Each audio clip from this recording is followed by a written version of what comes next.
Atenção, senhores ouvintes, atenção. Agora uma notícia que interessa a todo o povo brasileiro. Manifesto dos Pioneiros da Educação Nova exige renovação já, em todas as escolas do Brasil. O próprio manifesto se auto-intitula um documento um projeto de reconstrução educacional do Brasil. Extra! Manifesto denuncia. República não consegue criar a escola que o Brasil precisa. Não é que a educação no Brasil esteja desorganizada. Eles usam esse termo no manifesto. Ela está inorganizada, quer dizer, ela ainda não se organizou.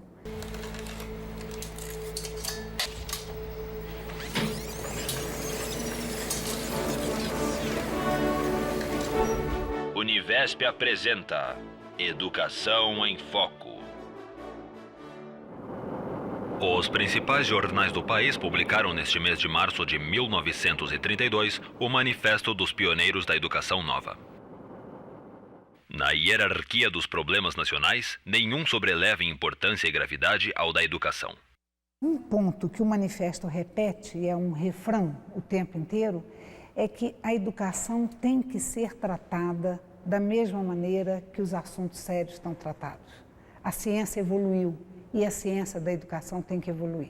A chave para o progresso da sociedade seria, então, o pensamento racional iluminado pela ciência, que permitiria à população mesmo sair do estágio, como eles falavam, pré-lógico, irracional, e alcançar um nível de maturidade, de uma capacidade de planejar a própria vida, de interferir nos rumos da vida social de forma positiva,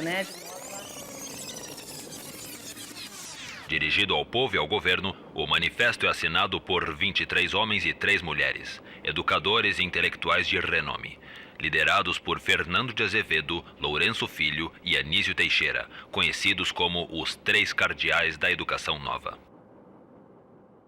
É impossível desenvolver as forças econômicas ou de produção sem o preparo intensivo das forças culturais e o desenvolvimento das aptidões à invenção e à iniciativa, que são os fatores fundamentais do acréscimo de riqueza de uma sociedade. Repetindo. É impossível desenvolver as forças econômicas ou de produção sem o preparo intensivo das forças culturais e o desenvolvimento das aptidões à invenção e à iniciativa, que são os fatores fundamentais do acréscimo de riqueza de uma sociedade. O primeiro parágrafo é muito interessante, porque eles dizem que a economia encontra o seu movimento, ela define o seu espaço, ela briga pelo seu lugar. E a educação, que é tão fundamental quanto a economia, pode inclusive parar a economia, não encontrou no nosso país ainda o seu espaço desta maneira. A socióloga Helena Bomeni, da Fundação Getúlio Vargas do Rio de Janeiro, conversou com a Univesp TV no Instituto de Estudos Brasileiros da USP. A página com as assinaturas Fernando de Azevedo, Anísio Teixeira, Espínola Teixeira, Lourenço Filho, Sampaio Dória, que fez uma reforma educacional em São Paulo. Libânia Nassif Xavier é da Faculdade de Educação da Universidade Federal do Rio de Janeiro. Ela estudou o manifesto em seu livro, Para Além do Campo Educacional, lançado em 2002. Então, se você pega o documento, você vê que em termos gerais, é um documento que está propondo a organização de um sistema nacional de ensino, As ideias dos pioneiros de 32 para a organização do ensino já estavam presentes nas reformas educacionais da década de 20. Essas reformas haviam sido feitas pelos signatários do manifesto em vários estados da federação. Este período da educação brasileira recebeu do pesquisador Jorge Nagli o nome Otimismo Pedagógico. Foi aí que teve a grande introdução do movimento da Escola Nova, que vem desde o final do século XIX. Ele vinha vindo e ele ganha, então, muita força na década dos 20. O manifesto propõe a grande reforma, a reforma das reformas, como escreveram os pioneiros. Na época, o Brasil vivia a efervescência política, social, cultural do tempo da Revolução de 30, liderada por Getúlio Vargas e pela Aliança Liberal. O presidente Getúlio Vargas esteve presente na 4ª Conferência Nacional de Educação. Em seu discurso na Associação Brasileira de Educação, o chefe da nação solicitou aos educadores reunidos no evento que apresentem as bases para uma política educacional da Revolução de 30. Este dia marcou a origem do Manifesto dos Pioneiros da Educação Nova. A parte mais explorada do manifesto, aquela que vai ao encontro, né, que sugere coordenadas para a organização do ensino da educação pública, é essa parte em que se intitula o Estado em face da educação. Então, o manifesto define o papel do Estado em relação à educação no país. O primeiro ponto que ele estabelece é que a educação é uma função essencialmente pública, ou seja, direito de todos, e para que ela seja aberta a todos, ela deveria ser responsabilidade do Estado. Então, essa escola precisa, para ser aberta a todos, ela precisa ser gratuita, né? Para que a população que não tem condições de pagar possa frequentar. Ela deve ser obrigatória, obrigação tanto dos pais em colocar os filhos na escola, quanto do Estado em prover os meios para que as crianças frequentem a escola. Ela deve ser baseada na coeducação. E a laicidade, que é o primeiro ponto de destaque, a ideia de que a escola deve ser neutra, né? Ela não deve constranger ninguém a seguir qualquer tipo de crença ou religião. Quando ele fala das capacidades biológicas, eles estão querendo contrapor, né, a essa diferenciação por classe social a hierarquia das capacidades, né?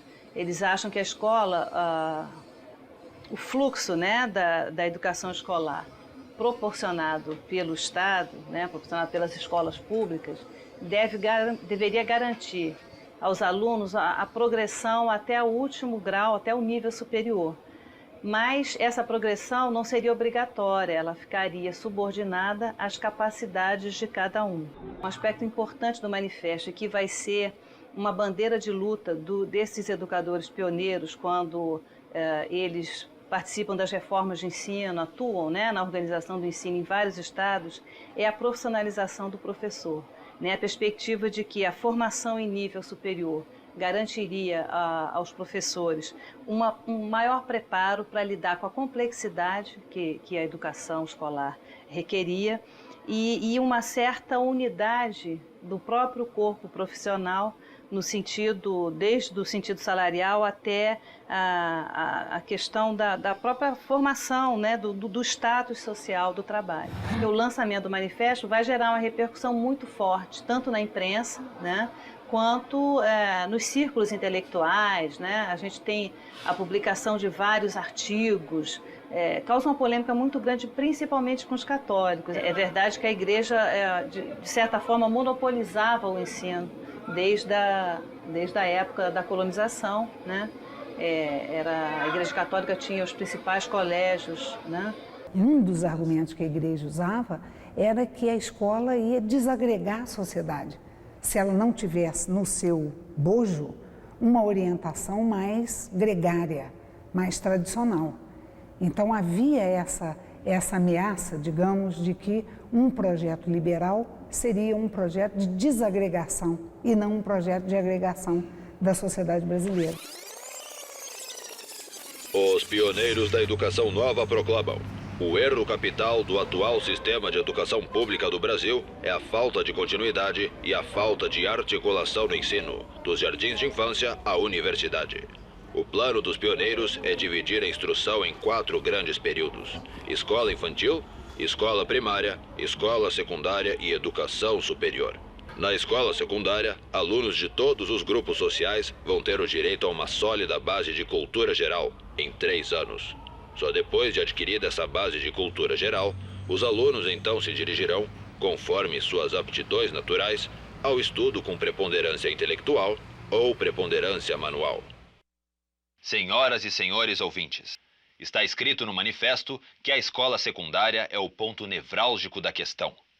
A escola secundária ou do 3º grau não forma apenas o reduto dos interesses de classe, que criaram e mantém o dualismo dos sistemas escolares. É ainda nesse campo educativo que se levanta a controvérsia sobre o sentido de cultura geral e se põe o problema relativo à escolha do momento em que a matéria do ensino deve diversificar-se em ramos iniciais de especialização.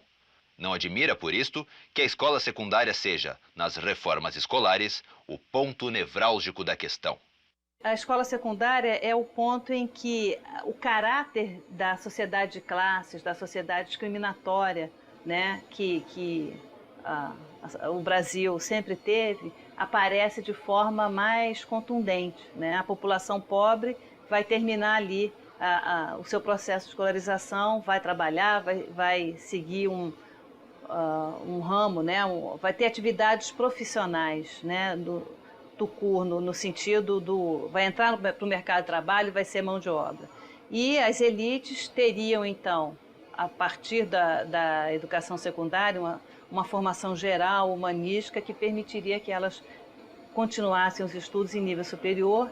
E aí mesmo o manifesto reconhece, é o ensino superior que forma as elites, né, as elites dirigentes, as elites mais capacitadas para conduzirem o país, para interferirem nos rumos da nação. A educação secundária deveria romper com esse caráter, com a separação, né, entre a educação humanística para as elites e uma formação técnica profissional para o restante da população. Estamos chegando ao final de nossa transmissão. Vamos terminar com uma reflexão para os senhores ouvintes. Vou ler mais uma mensagem deste arrojado manifesto pela reconstrução educacional no Brasil. Nós temos uma missão a cumprir. Insensíveis à indiferença e à hostilidade, em luta aberta contra preconceitos e prevenções enraizadas, caminharemos progressivamente para o termo de nossa tarefa, sem abandonarmos o terreno das realidades, mas sem perdermos de vista os nossos ideais de reconstrução do Brasil na base de uma educação inteiramente nova.